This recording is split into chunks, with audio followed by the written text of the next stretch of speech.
बस एक और शब्द नहीं, चलो मेरे साथ। गंगा जाने से इनकार करके उसका हाथ झटकने लगती है, लेकिन ऋषभ उसकी एक नहीं सुनता। वो गंगा को कांधे पर उठाकर एक बंद कमरे में लेकर जाता है, जो इतना बड़ा था जिसमें गंगा का पूरा घर आ जाए। गंगा मुंह फाड़े बस उसे देखती रह जाती है और ऋषभ गंगा को नीचे उतारता है। गंगा ऐसी बदतमीजी के लिए हाथ उठाकर उसे चांटा लगाने लगती है। तुम्हारी इतनी हिम्मत, तुम्हें तो मैं। ऋषभ गंगा का हाथ जकड़ लेता है और कलाई मोड़ देता है। आह माँ! सोचना भी मत, ऐसी हिम्मत आज कर दी है, आइंदा मत करना। ऋषभ राठौड़ के गालों तक पहुंचने की तुम्हारी औकात नहीं है गंगा। और वो उसे धक्का मारता है तो गंगा दूर झटक कर गिरने वाली ही होती है कि तभी वो अधेड़ उम्र का आदमी गंगा को थामता है। गंगा और घबरा जाती है। बेटी संभालो खुद को, घबराओ नहीं, तुम्हें तुम्हारे सब सवालों का जवाब मिलेगा, लेकिन तुम पहले शांत हो जाओ गंगा। गंगा थोड़ी शांत हो जाती है। ऋषभ उससे मुंह फेरे खड़ा था। अब बताएंगे भी आप सब कि हैं कौन आप लोग और मैं क्या कर रही हूँ यहाँ?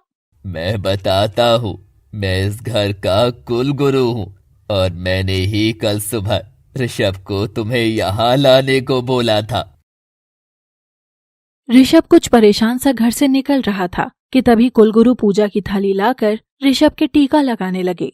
गुरुजी, मैंने कहा था ना, ये पत्थर की मूर्त का लाल रंग मुझ पर मत लगाया करिए, मुझे आपके भगवान में जरा भी एतबार नहीं है।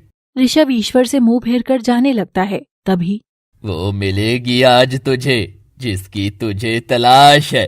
आज हवाओं का रुख कह रहा है कि तुझे वो मिलने वाली है। बस अपनी दिशा सदैव दाएं ही रखना, राइट डायरेक्शन ही राइट डिसीजन को लेकर आएगी। और हाँ, उसके आसपास कुछ नरम मुलायम सी वस्तु भी होगी।